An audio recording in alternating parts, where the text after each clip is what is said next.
Assalamualaikum warahmatullahi wabarakatuh. Kembali lagi bersama saya Dul Latif di channel kebanggaan kita semua, Dul Latif Podcast. Hari ini kita kedatangan mentor saya. Waduh, Mentor. Kak Fahri Adam. Halo. Sehat Kak Fahri? Alhamdulillah sehat. Oke, sedikit cerita sebelum beliau memperkenalkan diri dulu. Kak Fahri ini guru public speaking saya, guys ya.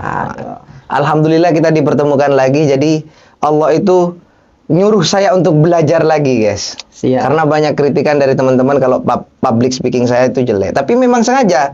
Kalau ada medok Maduranya memang sengaja, guys. Karena itu memang agar karakter saya semakin kuat. Karena Madura gimana mau maju? Pakai logat Madura aja sama orang Madura gak boleh. Orang Kadir aja terkenalnya sampai industri pakai logat Madura. Iya, betul. Iya. Nah, Kak Fahri, kita mau nanya apa ya? Oke, Kak. Kakak kan sering bikin konten nih. Betul. Tentang pengembangan diri. Siap. Oke. Tujuan kakak itu apa sih? Apa yang ingin dirubah dari anak-anak muda khususnya di Madura? Apakah kakak melihat sesuatu hal yang ingin kakak rubah, jadi kakak bikin konten seperti itu atau gimana? Oke, siap. Ya, pertama mungkin ucap salam dulu lah ya. Siap, Kak. Assalamualaikum warahmatullahi wabarakatuh semuanya. Jadi kalau misalnya menyangkut pertanyaannya Latif tadi perihal bikin konten public speaking, pengembangan diri dan lain-lain, sebenarnya itu tujuannya biar paling tidak, karena kan kalau bicara dari segi basic, kakak ini juga dulunya nggak bisa ngomong, kemudian orangnya malu-malu dan lain-lain, tapi karena memang ada kemauan untuk berubah, plus juga dituntut sama keadaan, akhirnya mau berubah. Karena punya pengalaman itu yang makanya dijadikan tujuan. Kalau seumpama dari perubahan saya ini ternyata bisa menghasilkan sesuatu. Nah, makanya pengen membagikan konten-konten kayak gitu biar kalau misalnya mungkin teman-teman yang semulanya orangnya pendiam, nggak bisa ngomong, itu juga mungkin punya motivasi yang sama sehingga mereka mau berubah. Jadi mungkin biar apa yang kita rasakan juga orang-orang lain juga bisa merasakan. Kurang lebih seperti itu, bosku. Tujuannya itu ya. Tujuannya itu. Nah, konten Kak Fahri ini biasanya membahas apa aja, Kak, selain pengembangan karakter itu tadi? Apakah sejarah atau apa? Ada nggak? Kalau misalnya untuk kontennya sendiri sebenarnya lebih ke arah edukasi sih. Edukasi plus juga sebenarnya ini edukasi dan beberapa hobi yang memang pengen dibagikan juga lah. Salah satunya kayak traveling ini dan lain-lain. Cuma memang kalau buat yang sekarang karena berhubung orangnya nggak kemana-mana dan masih menetap cuma pindah-pindah kota aja dan kesibukan banyak di rumah, sehingga kontennya masih bersifat edukasi ya, membagikan kayak gimana caranya biar kita jago ngomong, plus pengembangan diri, plus juga industri-industri yang sekiranya cocok buat dimasukin di era sekarang gitu. Ya salah satunya yang kakak lagi belajar ke kamu juga yaitu digital marketing. Soalnya kan kayak sekarang semuanya digital marketing semua ya. Mau bisnis, kemudian mau bahkan ini kalau kita cek di platform-platform kayak mau di Instagram atau enggak TikTok, itu kan orang guru sekolah aja udah terjun ke dunia digital marketing. Betul. Saking memang pentingnya. Jadi itu sih. Kuliah aja banyakan online-nya sekarang, Kak. Perubahannya 180 derajat. Jadi perubahan untuk kayak istilahnya teknologi sekarang kayak kedipan mata. Betul. Dulunya nggak kayak gini, tiba-tiba sekali kedipan mata yang semulanya belajar harus offline, berubahnya menjadi online, daring dan lain-lain. Gitu, bosku. Keren. Kak Fahri itu asli orang Madura sekarang, guys. Udah pindah belum? Iya, udah pindah. Udah pindah. Jadi kalau teman-teman ini bilang beliau ini bukan orang Madura, ya memang bukan orang Madura. Tapi sekarang sudah pindah domisili di Madura. Kok bisa? Karena beliau ini suami dari Mbak Ambar. Iya, betul banget. Dari Ibu Ambar. Dari Ibu Ambar. Kan tahu kan kalian Ibu Ambar? Pasti tahu. Pasti tahu. Bener Kak ya? Iya, siap. Sudah berapa tahun, Kak? Kalau misalnya dihitung dari kayak anggap berproses cari nafkah uang dan lain-lain, itu mungkin kurang lebih sudah 8 tahun. Tapi kalau misalnya memang benar-benar menetap itu 6 tahun ke belakang. Jadi pas sudah menikah baru menetap di Madura. Tapi kalau misalnya urusan pekerjaan itu sudah mungkin hitung 9 tahun kayaknya totalnya bolak-balik Surabaya Madura. Tapi kalau untuk menetapnya domisilinya sampai KTP berganti dari Manokwari Papua ke Madura 5 tahun ke belakang pas setelah 5 tahun menikah ke itu. belakang. Gitu. Nah, kesulitan nggak menyesuaikan kehidupan di Manokwari? Kan sebelum Manokwari berarti ke Surabaya ya Iya, dulu ya, betul. kuliah ya, kuliah, sempat kuliah. Nah, ada kesusahan nggak Kak Fahri menyesuaikan diri untuk tinggal di Madura?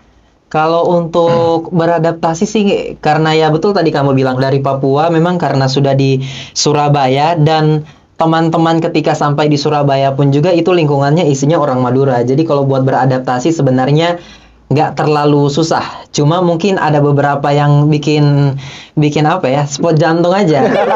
Contoh. Ya, kayak kalau misalnya kalau kita ini sebenarnya kakak itu tinggal di Manokwari, itu masih tergolong kota deh.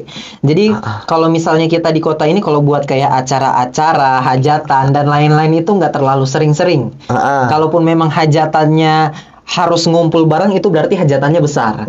Nah, kalau misalnya di Madura ini salah satu kultur yang kakak ini menurut kakak baru banget bagi kakak itu, karena hajatannya itu hitungannya bukan 6 bulan sekali, tapi bahkan mungkin bisa sampai setiap bulan, bahkan mungkin setiap minggunya. Jadi selalu ada acara, entah mungkin acara keluarga, tahlil, terus apa biasanya kan kalau malam Jumat ada yasinan, kumpulan. Iya betul. Jadi itu salah satu kultur baru kalau menurut kakak. Terus apa ya? Iya mungkin itu sih kultur barunya yang menurut kakak ini banget, maksudnya harus betul-betul menyesuaikan, karena kan memang sebelum kakak stay di Madura itu memang sudah ada kesibukan. Jadi kadang agak sedikit kebingungan buat ngatur waktunya. Betul. Karena kan kalau bicara acara otomatis keluarga juga hadir, paling tidak kita juga harus hadir gitu. Betul. Itu kultur shocknya kurang lebih. Yang lain nggak ada? Kalau yang lain sih, kalau buat keras, kalau kayak orang Madura keras ngomongnya, nada tinggi ini dan lain-lain, sebenarnya nggak jauh beda sama kita orang Timur sebenarnya. Kalau kita orang Timur juga, kalau misalnya kayak ngomong hanya biasa-biasa kayak gini, itu juga kadang pakai nada tinggi. Jadi itu masih bisa masih lebih gampang disesuaikan lah. Karena sudah terbiasa ya. Karena sudah terbiasa. Oke. Jadi ada orang yang bilang Madura itu keras. Setelah Kak Fahri mencoba hidup di Madura, gimana nggak? Ternyata ya biasa aja. Karena kalau seumpama kakak pribadi mikirnya orang itu keras mungkin kalau hanya sekedar ngomong itu sudah biasa logatnya kan. Tapi kalau keras kayak mungkin marah ini dan lain-lain, itu kan pasti semuanya ada alasannya. Sama kayak kita di daerah timur, kalau keras ya keras-keras aja. Cuman kalau misalnya memang ada beberapa yang dilanggar berupa kayak adab, etika dan lainnya, otomatis pasti inilah. Bukan cuma Madura mah itu ya. Itu semuanya kayaknya setiap daerah ini. Iya, setiap daerah. Betul. Oke, Kak Fahri. Nah, Kak Fahri ini kan nggak kelihatan guys ya, padahal beliau ini juga udah punya anak ya? Iya, sudah punya anak. Nah, Kak Fahri kan Kak Fahri ini fokus di entrepreneur, pengusaha nih. Betul. Ada planning apa kayak gitu di Madura? Nggak ada, Kak? Entah itu buka usaha di Madura atau mungkin terjun ke politik di Madura? Nah, kalau buat yang sekarang atau mungkin 5 tahun ke depan masih bisnis usaha dulu kayaknya. Soalnya memang karena berhubung istri juga sudah bergelut bagian pemerintahan. Jadi kalau buat targetnya sendiri memang bukan hanya sekedar buka bisnis, tapi paling tidak untuk yang jadi PR utama ya. Bagi kakak itu terutama dimulai dari lingkungan sekitar adalah memajukan SDM dulu. Memajukan SDM kayak istilahnya membangkitkan pola pikir. Karena kan memang Mbak Ambar ini dia bergelut di bagian pemerintahan dan kebetulan dikasih kesempatannya itu berupa istilahnya di bagian berbicara soal pendidikan. Makanya ya kakak juga kan kita partneran. Jadi kakak juga sambil kita bilang kita buka usaha, kita buka bisnis, paling tidak kita yang dicari kalau bisa jangan cuma keuntungan aja. Tapi ibaratnya bantu membangkitkan SDM-nya biar kalau bisa lebih baik lagi lah. SDM lingkungan, dimulai dari lingkungan sekitar dulu. Pantesan Kak Fahri bikin kontennya itu tentang edukasi, pembangunan karakter. Kesel nggak? Ternyata kadang ternyata kita sudah capek-capek bikin konten edukasi, ternyata peminatnya nggak ada. Kesel nggak, Kak? Ya karena kakak baru terjun di sana ya jelas kesal pastilah. Pasti kesal. Cuma kan ya kembali lagi kalau seumpama kita kejarannya hasil banget ya pasti kesal banget. Jadi bikin putus asanya cepet. Iya, di Madura itu hal seperti itu nggak terlalu banyak peminat soalnya, Iya. Kak. Terus apa kira-kira minatnya apa itu? Boger, Aduh. salum, Oh gitu. Joget. dulo sampang, Aduh, gawat. kasus-kasus perceraian. Terus Itu banyak peminatnya. Oke. Kalau kata Mas janda ya. Janda. Oh, itu kencang banget tuh. Kencang banget itu pembahasan seperti itu. Itu kalau sekali dibahas kayaknya 1 juta viewers sudah. Harusnya. Karena berarti Kak Fahri susah ya, kesusahan itu ya. Iya, salah satu kendala juga sih. Makanya ya salah satu strateginya nggak cukup dengan bermain online, tapi kalau ini ketika keluar mungkin bareng sama Mbak Ambar, kayak contoh lagi recheck barang-barang yang kayak kan biasa ada pembangunan yang kurang bantu dicek. Ya kalau ketemu sama tatap muka sama orang-orang sekitar ya bantu ngobrol biasa-biasa aja. Gitu. Ada perbedaan nggak, Kak? Jangan ke Manokwari deh. Ada perbedaan nggak? Ke kota terdekat nih dulu. Ada perbedaan nggak? Anak-anak muda di Surabaya dengan anak-anak muda di Madura. Yang Kak Fahri lihat. Ya, Jujur. Kita kan ini mungkin dilihat sama ini, Kak. Iya. Biar introspeksi diri semua. Kalau buat perbedaannya ya pasti ada ya, pasti ada, dan signifikan banget, alias pairnya itu jauh antara anak. Iya, maksudnya ini kan kita bicaranya biar jadi apa, perbaikan buat semua juga. Iya. Jadi buat jarak antara teman-teman yang stay di Surabaya plus juga anak muda yang seumuran di Madura itu memang agak jauh. Senjangnya itu agak jauh. Ya salah satu contohnya ya mungkin dari segi ini sih, pola pikir. Karena kalau kakak lihat beberapa kali kakak stay di Surabaya, kemudian nongkrong di mana, ajak ngobrol orang yang memang real asli Surabaya, stay di Surabaya, sekolah di Surabaya, dan umurnya itu memang di bawahnya kakak yang sekitar 18 sampai dengan 20-an lah. Itu mereka ngomongnya itu bukan hanya perihal ibaratnya sekedar ngomong bahas soal senang-senang aja, tapi bahasnya itu sudah ke arah ke depan. Jadi itu yang jadi PR sebenarnya kalau buat ini apa, kita yang stay di Madura.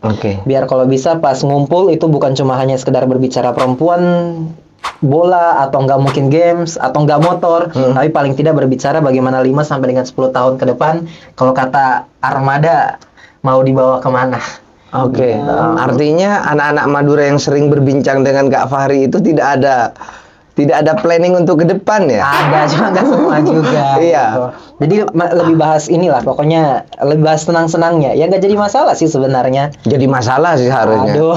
Harus jadi masalah, Kak. Itu yang jadi repot. Harus jadi masalah. Saya setuju dengan apa? Dengan pendapat Kak Fahri kalau anak-anak muda, karena kita sebagai orang Madura kan harus mencontoh. Iya, betul. Gak usah jauh-jauh, kota terdekat aja dulu. Iya, betul. Gimana kita ya, tergantung kita sendiri. Apa-apa di kota sebelah, kalau ada terjadi kehilangan besi, pasti yang dituduh Madura. Iya, betul. Ya kan? Itu saking image-nya itu terlalu buruk. Contohnya untuk dirubah ya karena SDM itu tadi, Kak. Agar lebih tinggi. Nah, caranya nih, Kak. Padahal pendidikan sama nih. Iya. Apa yang dipelajarkan di sekolah sama. Terus kok bisa gitu? Kok padahal ini ada Suramadu, artinya tidak ada pembatas yang terlalu jauh. Iya, betul. Kok bisa gitu, Kak? Kenapa, Kak? Kalau menurut Kak Fahri sebagai orang luar, kalau kita kan menilai diri kita sendiri nggak tahu karena saya orang Madura. Kak Fahri nih sebagai pendatang baru, gimana menilainya? Kalau kakak lihatnya iya betul kata kamu tadi soal anggap sekolahnya sama. Bahkan kalau kita bicara dari segi tingkat religius aja sebenarnya orang Madura lebih religius. Tapi kalau misalnya kayak anggap artikel-artikel yang lagi muncul, ada kehilangan ini dan lain-lain, itu kan biasanya larinya ke arah pembahasannya langsung dari orang Madura ini dan lain-lain. Sebenarnya kalau yang kakak lihat, ini yang jadi masalah itu adalah dari segi apa yang ditonton. Karena memang musuh utamanya itu kan sekarang semuanya gadget. Dan orang-orang kalau buka HP pasti larinya kalau bukan di TikTok, Facebook ini dan lain-lain. Nah, itu sebenarnya yang jadi masalah itu dari apa yang ditonton. Kalau misalnya dikasih pendidikan sama, karena kalau pendidikan itu kan hanya formalitas aja. Tapi lepas daripada pulang sekolah, pulang dari pesantren, itu yang bisa mengontrol itu diri kita. Kalau seumpama kita nggak bisa mengontrol apa yang kita tonton, tontonannya yang aneh-aneh, atau mungkin pas buka TikTok tontonannya yang keluar kontennya mohas, aduh jangan. Dulo sampang, nggak apa Dulo sampang. Atau mungkin yang joget-joget dan lain-lain, itu ini sebenarnya kalau buat sekedar cari hiburan nggak apa-apa, tapi paling tidak harus diimbangi dengan konten-konten yang ada ilmunya juga. Jadi Oke. anggap nonton kontennya Mohas nggak jadi masalah. Kemudian mau nonton konten Abdul Latif apa Channel. yang nggak jadi masalah. Intinya kan ada diimbangi dengan konten yang juga ada ilmunya. Jadi biar hiburannya dapat plus dengan ilmunya juga dapat gitu. Kalau kakak sih mungkin lebih ke arah ngontrol diri aja. Karena kalau seumpama kita udah bisa ngontrol diri, walaupun pegangannya kita adalah HP, itu nanti insya Allah kita bisa inilah mengatasi. Berarti Bisa ngecek. tergantung kesadaran diri masing-masing nggak ya? Kesadaran diri masing-masing itu sangat penting. Dan pengawasan orang tua mungkin. Iya, pengawasan orang tua. Iya sih, pengawasan orang tua. Tapi memang paling ini sih ini apa kalau kakak rasa kalau sudah pegang HP seharusnya udah bisa ini, karena kan kalau orang tua zaman sekarang kadang mungkin sibuk kerja, gak bisa ini kan apa ngawasin anak. Sering dipasrahkan mungkin sama siapa. Dan kalau anaknya udah memang dikasih HP, seharusnya anaknya ini dari anak pun juga punya kesadaran lah. Kalau bisa lihat HP ini tontonannya harus yang Betul. bisa dijaga intinya gitu. Karena memang hampir semua ibu-ibu di Madura yang baru punya anak itu memang yang penting anaknya gak nangis itu dikasih HP, Kak. Iya. Itu menurut kakak keliru gak? Atau kakak mau ngasih tips cara, kan kakak juga punya anak kan? Gimana sih kalau ketika anaknya kakak itu tantrum ingin main HP, apa yang kakak lakukan? Itu agar jadi contoh buat ayah-ayah di Madura nih. Iya. Kalau kakak pribadi ini karena memang betul anaknya kakak juga kecanduan soal HP. Iya. Ini cuma karena memang ya kembali lagi dari tontonan orang tua. Kalau sekira orang tua memang juga buka TikTok kemudian carinya adalah bagaimana parenting, istilahnya cara mendidik anak dan lain-lain, kan pasti ada ilmu-ilmu biar anak-anak itu jangan sampai mereka terlalu kecanduan sama HP. Dan ilmu yang kakak tangkap dari bagaimana caranya mendidik anak, salah satunya itu adalah orang tua itu dia harus sadar kalau seumpama kamu itu adalah orang tua dan kamu lebih berhak atas anak. Jadi walaupun misalnya anak dia usia udah 10 tahun atau mungkin ya intinya jangan dulu belum balik lah. Intinya belum balik. Selama dia belum balik maka masih menjadi tanggung jawab plus juga punya hak untuk ibaratnya ini melarang. Cuma kembali lagi harus ada keberanian buat tegas, karena kan kalau ada beberapa orang tua yang mungkin karena saking sayang sama anaknya, tegasnya itu kurang gitu. Jadi bukan marah tapi lebih ke arah tegas aja sih. Kalau udah waktunya berhenti HP. Anak mau nangis nggak jadi masalah, malah itu lebih bagus. Biar dia luapkan dia punya emosi. Karena kalau misalnya anaknya dikasih terus, maka itu yang terjadi adalah tumbukan sifat manja. Jadi dia akan menangkap kalau dia menangis pasti akan dikasih. Itu pelajaran yang kita kasih ke anak. Wah, itu edukasi sekali nih guys. Ini keren banget ini. Iya, buat kamu yang mau nikah, Iya, yang mau punya anak ini. Dan papa-papa muda, mama-mama muda yang di Madura. Iya, betul. Oke, kita sudah dengar edukasi dari Kak Fahri tentang mendidik anak ya. Nah, masuk nih ke konten-konten yang sering ditonton nih. Khususnya di Madura. Di Madura itu kakak sering lihat gak konten-konten kreator di Madura atau jarang FYP? Ya pernah. Kalau kakak ini buat lihat konten dari Madura itu lebih ke pas ini sih bareng sama Kak Ambar. Oke. Dan memang lebih banyak munculnya di Kak Ambarnya. Kalau kakak juga muncul, cuma mungkin kalau hitungannya itu sehari 1 kali 2 kali muncul doang. Setelah itu konten-konten yang lain, sifatnya lain. Tapi kalau kreator Madura lebih banyak munculnya di HP-nya Kak Ambar. Pas kakak megang itu selalu muncul konten-konten Madura. Pernah muncul dulu gak? Oh, itu bukan muncul. Menurut Kak Fahri, gimana itu konten seperti itu? Layak untuk ditonton anak muda, anak kecil, atau apa? Mu tadi kakak salah ngomong. Ya enggak, karena saya tidak setuju juga. Iya betul, siap. Ya kalau seumpama kakak ya kembali lagi dari penontonnya. Kalau penontonnya anggap sudah penat dengan pekerjaan, kemudian mereka lihat kontennya dulu itu bisa menghibur, ya sebenarnya nggak jadi masalah. Tapi kalau buat kakak pribadi yang memang lagi proses buat, bukan cuma kakak sendiri yang harus berkembang, tapi orang lain juga harus berkembang. Kakak lihat kayaknya ya bagus, tapi kalau bisa lebih bagus lagi kalau ada pengajarannya. Maksudnya ada edukasi dikit, nggak kosongan lah intinya. Oke. Gitu. Itu salah satu penyebab SDM rendah juga nggak? Ya itu salah satunya sih. Karena kan kalau seumpama kita bicara dari segi ilmu influencer itu kan mereka yang pegang pengaruh buat ngasih pengaruh ke ini. Sehingga kalau seumpama bagus, kalau orang-orang yang nonton dia, orang-orang yang memang sudah punya pengontrolan diri. Tapi yang tahu kan kontennya Kak Dulo Iya, ini tahu. gimana? Ya cuma maki-maki orang karena nggak nyawer. Itu kan ditonton tuh ya sama anak-anak kecil. Itu kan nggak ada batasan tuh. Ya, Itu apakah mempengaruhi SDM kita? ya jelas mempengaruhi lah. Kalau sudah sampai ke arah maki-maki ya berarti Iya. ngasih contoh Tupi. ke ini orang-orang. Captionnya itu kalau nge-live gini, semoga dapat tupi. Tupi itu apa tuh? Ya topi, Oh, samperan. topi. Tupi Oh. kalau kata Dulo. Nah, ada tuh yang nyawer mawar, dimaki-maki sama Dulo. Kalau mawar gak mau, tupi. Astagfirullahaladzim. Terus ada yang nyawer paus misalnya. Disanjung tuh. Kadi ini nih, Aba A nih nyawer paus. Kalian gimana? Dibanding-bandingin. Tapi di sisi positifnya, dengar kabar, ada pasti ada sisi positifnya. Dengar kabar, uang hasil saweran itu Dulo itu pasti ngebagi-bagiin. Saya setuju dengan itunya. Dengan ke tetangga, ngebangun A, B, C, itu banyak hasil dari Dulo. Tapi saya tidak setuju itu dengan caranya. Karena berdampak sama orang yang menonton. Masyarakat luas, bukan cuma ke lingkungan sekitar. Iya. Betul. Gimana ya, Kak? Iya. Ya kalau menurut kakak pribadi ini sih, kalau memang tujuannya sudah mulia, hasil itu dibagikan sama yang lain, paling tidak memperbaiki ini. Karena kan yang kita ini dinilai itu bukan dari dapat uangnya, tapi bagaimana caranya mendapatkan uang. Oke, Kalau betul. seumpama ibaratnya kita mau dapat uang sekali sebanyak apapun, tapi kalau orang tahu dengan cara yang salah, maka secara tidak langsung uangnya itu jadi tidak berguna.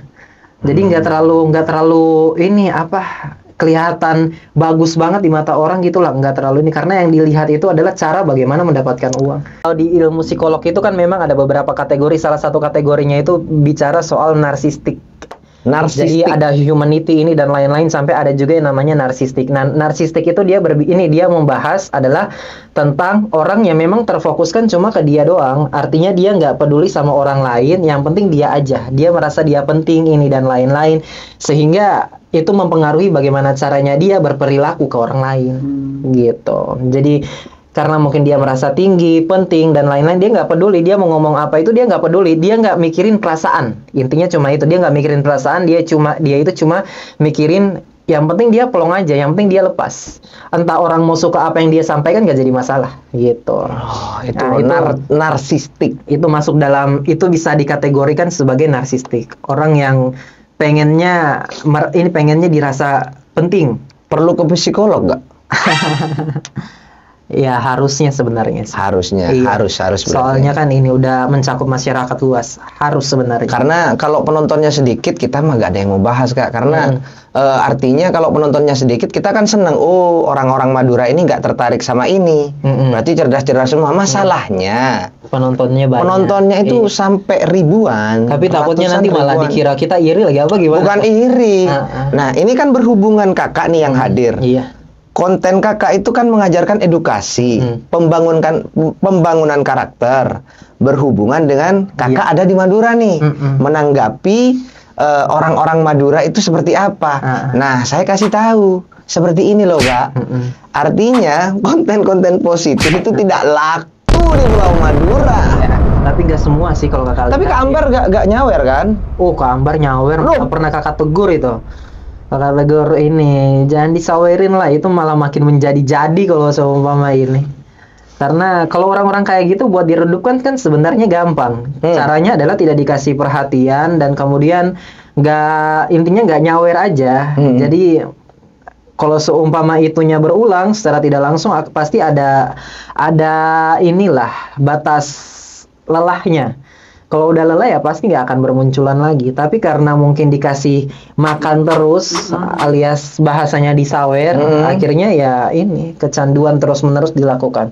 Kak Ambar malah sawer ya kan, mungkin pas memang Kak Ambar terhibur lagi penat, jadi makan nyawer ya nggak jadi masalah juga buat kakak. Gitu. Oke. Yang penting jangan sering-sering aja. Jangan sering-sering. Iya. Madura ini sebenarnya gini, Kak. Butuh konten-konten seperti Kak Fahri. Iya. Tapi kalau teman-teman pengen penasaran banget, linknya tak taruh di deskripsi, link TikToknya. Aktif di mana, Kak?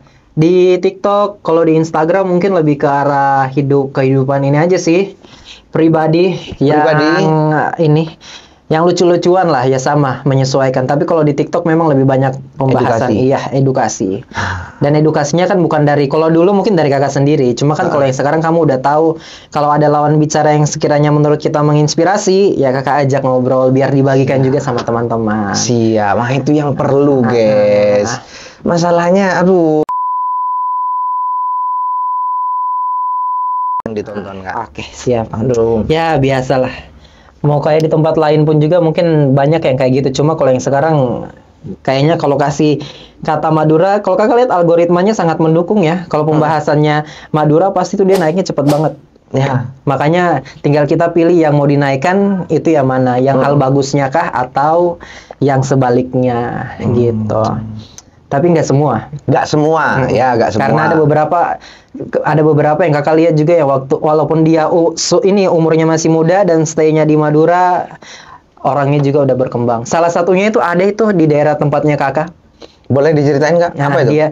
Dia itu posisinya masih kelas 3 SMP. Dan SMP-nya itu memang dekat sama tempat usahanya kakak. Oke. Wah itu Latif, kalau seumpama kamu ngomong sama dia itu berasa kamu berbicara sama manusia dengan pengalaman hidup 40 tahun. Padahal masih SMP. Tapi saking cerdasnya. Nah, kenapa dia bisa cerdas? Karena berhubung setelah kakak telusuri, dia itu anak pertama dari 2 bersaudara apa 3 bersaudara, kakak juga nggak terlalu paham. Intinya dia anak pertama dan kemudian dia dipasrahkan usaha sama dia punya orang tua. Jadi dipasrahkan itu bukan dikasih modal, terus kamu usaha sendiri, enggak. Tapi toko yang sudah jadi, sudah punya nama, sudah punya pembeli, sudah punya langganan, itu disuruh dikelola sendiri. Sehingga dari situ, kan otomatis tiap banyak langganan yang datang, itu kan pasti berbicara terus. Betul. Jadi langganan ini, customer datang, dia layani, customer datang, dia layani. Akhirnya dari situ terbentuk. Dari public speaking, pola pikir, kemudian target dan lain-lain, itu terbentuk. Makanya waktu pas dia datang main ke kedainya kakak, ya semoga ini anaknya lihat, pokoknya ajib dia itu, pintar banget. Jadi dia datang ke kedainya kakak, kita ngobrol, kakak itu kirain dia itu udah umur 30 tahun ke atas. Tapi pas dia bilang masih kelas 3 SMP, kata kakak geleng-geleng kepala beneran. Kakak itu samperan, kok ada orang Madura yang kayak, maksudnya bukan ini konotasinya bukan jelek tapi kok dengan seumuran segini, stay di Madura, tinggal di Madura, kok ada anak yang pemikirannya kayak gini. Kalau setahu kakak yang umur-umur segitu, seharusnya kalau ini ya kita nggak mau ngejatuhin satu sama lain, tapi kalau yang kakak tangkap biasanya itu anak-anak orang Cina atau orang Arab yang memang sekolahnya itu di sekolah yang internasional. Tapi ini masih SMP dan ya kamu tahu kan lokasi kedainya kakak di samping ini pom bensin itu. Pom bensin Tanah Merah. Jadi di depannya itu kan ada SMP. Nah dia sekolahnya di situ. Wah pintar banget kata kakak. Jadi dari situ betul-betul bikin kakak sadar pentingnya lingkungan itu sangat mempengaruhi. Lingkungan nggak? Iya, lingkungan itu sangat amat mempengaruhi karena kita ini kan karakter itu kan terbagi jadi 2. Ada yang natural, ada yang unnatural. Yang natural itu bawaan dari lahir. Jadi kalau bawaan dari lahir itu pasti dia apa yang orang tuanya seperti itu pasti akan diwariskan sama dia punya anak. Jadi itu udah bawaan dari lahir. Tapi ada juga karakter yang terbentuk daripada lingkungan. Dan yang mengambil peranan paling besar dalam pembentukan karakter adalah lingkungan. Teman itu tadi. Bukan bawaan dari lahir. Karena makanya ada istilahnya, tidak ada satu orang pun yang kalau misalnya terlahir miskin nggak apa-apa, tapi kalau seumpama mati dalam kondisi ekonomi masih belum mencukupi, maka itu sepenuhnya jadi salahnya kita. Karena berhubung kita dikasih kesempatan untuk berubah. Makanya lingkungan itu sangat mempengaruhi. Dari situ bikin kakak cross check lagi, ternyata betul-betul memang lingkungan sangat mempengaruhi. Dia punya teman itu sepantaran aja. Jadi selesai dia jualan nih bro, karena kakak itu pernah belanja di tempatnya dia, kan kebutuhan lighting di kedai. Jadi belanja di tempatnya dia. Pas mau tokonya tutup jam 11, kakak setengah 11 sudah belanja ke sana. Pas kakak balik selesai dia ngelayanin orang, dia tutup toko, dia nongkrong sama dia punya teman-teman biasa yang sepantaran, yang seumuran sama dia. Tapi pas ibaratnya jualan, wah itu udah beda orang lagi. Pas kita ajak ngobrol bisnis, udah beda orang lagi. Kakak tanya, kamu ke depannya mau bikin bisnis apa? Dia bilang, saya lagi pengen bisnis thrifting. Saya pengen belanja, kalau thrifting itu kan belanja baju biasa hitungan bol. Iya. Dia pengen belanja baju, bol-bol ini, belanja baju ini dan lain-lain. Terus dia ngomong lagi, tapi kayaknya enggak, soalnya saya masih ada perhitungan ini. Wih, kata kakak. ngeri gini orang Madura, Pak. Wah, pintar banget. Nanti coba kalau kapan-kapan kamu main ke kedai terus kakak ajak anaknya ini baru kamu yang ini sendiri lah. Wah, Oke, siap. pintar dia memang, asli pintar banget. Siap. Orang Makanya- Madura. Jadi gak semuanya Kak ya. Iya, jadi nggak semuanya. Bahkan ada yang seumuran itu, tapi betul-betul ibaratnya kita lihat dia pengembangan dirinya itu bagus banget. Dan itu memang yang mempengaruhi adalah lingkungan plus orang tua yang mendukung. Makanya orang tuanya itu kakak ini dengar sudah buka cabang lagi di Surabaya karena tidak khawatir anaknya megang yang di Madura. Masih SMP, mungkin kayaknya tahun ini udah naik SMA. Pintar banget, serius. Kita ini jarang puji orang. Karena udah sering ketemu sama orang, jadi kita tahu mana yang orang sekedar ngomong sama ada yang ini yang memang betulan pintar. Tapi kalau seumpama anak ini memang kakak tahu dia bagus banget karena mungkin bayi pengalaman. Betul. Gitu. Oke, jadi gak semuanya orang di Madura itu seperti dulu loh guys ya. Iyalah, pasti sebagian Siapa besar. nama? Oh, gak usah sebutin nama ya tadi, iya. gak usah ya. Nantilah palingan kalau seumpama mungkin pas video ini dia Iya. naik, terus Dia ada yang nonton. penasaran siapa nanti mungkin siapa tahu kakak bisa lobby dia buat ini. Oke. Yang bisa karena kan bisa menginspirasi juga. Betul. Bisa menginspirasi anak-anak yang seumuran. Wah, pintar banget pokoknya. Terima kasih Kak ya. Siap. Karena sudah banyak sekali isinya, dagingnya di sini ya, kalian harus tonton. Ini wajib, nggak kerasa guys ya, karena saya mendapatkan ilmu-ilmu baru di sini Kak, meskipun kita kenal sudah lama Kak ya. Oke, betul. Jadi saya senang sekali karena tempat ini itu bukan cuma saya aja Kak yang dapat ilmu, tapi Siap. semua yang nonton di The Amin. Latif channel ini semua akan kecipratan ilmunya dari Kakak. Terima Amin. kasih sekali lagi Kak Fahri. Jangan lupa guys ya, follow akunnya Kak Fahri. Linknya sudah ada di deskripsi. Seperti biasa, memang seperti itu bintang Oke, tamu. siap. Linknya ada di deskripsi. Kak, mau ngomong-ngomong kok ganteng banget Kak. Pakai lok bolo Kak ya? Siap. Gimana tuh? Lok bolo skincare Kak. Oke, Kakak siap, ini siap. kan sudah ganteng, udah putih nih. Makin ganteng lagi Kak, pakai lok bolo skincare. Oke, Sudah siap. Bepom. Oke, siap. Asli produk dari Madura. Oh, dari Kak. Madura ya? Asli Madura. Oke, keren. Ada sudah ada serumnya, ada krim malam, krim siang, ada tonernya. Jadi lengkap semua Kak. Lobolo juga akan niatnya akan mengeluarkan produk-produk baru Kak, Oke, yang akan siap. diparkirkan di sini Kak, Oke. agar Dulatif semangat. Oke. Agar Dulatif semakin semangat. Iya, betul, harus disupport memang. Harus. Terima kasih teman-teman sudah nonton. Kita tutup podcast ini dengan tong dua telok tutup.